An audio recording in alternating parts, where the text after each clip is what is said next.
খুবই লোভনীয় একটা জাম্বুরা ভর্তা, নিজের গাছের ফল, নিজের হাতে পাড়া, তারপর নিজের হাতে ভর্তা করে খাওয়ার স্বাদটা কিন্তু অন্যরকম। আর ভর্তাটা খেয়েছি কিন্তু একটা কলা পাতায়। প্রথমে কিন্তু জাম্বুরাটা পেড়ে নিলাম, তারপরে করে ভালো করে খোসাটা ছাড়িয়ে নিয়ে দানাগুলো আলাদা আলাদা করে এর মধ্যে মরিচ লবণ দিয়ে ভালো করে হাত দিয়ে মিক্সড করে সরিষার তেল দিয়ে দিলাম। সরিষার তেল দিয়ে জাম্বুরাগুলো দিয়ে হাত দিয়ে সুন্দর করে মেখে নিলাম।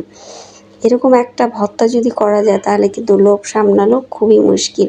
আপনাদের কাছে কি লোভনীয় মনে হচ্ছে কিনা কমেন্ট করে জানাতে ভুলবেন না। নতুন যারা দেখছেন তারা সাবস্ক্রাইব করে পাশে থাকবেন, ফেসবুক থেকে যারা দেখছেন তারা ফলো দিয়ে পাশে থাকবেন। দেখতে পাচ্ছেন কত লোভনীয় হয়েছে জাম্বুরা ভর্তাটা। এখন কিন্তু এটা কলাপাতায় পরিবেশন করা হচ্ছে। কলাপাতায় খেতে আপনাদের কেমন লাগে? ভালো থাকবেন সবাই। নতুন আরেকটা রেসিপি নিয়ে হাজির হব। সেই পর্যন্ত আল্লাহ হাফেজ, আসসালামু আলাইকুম।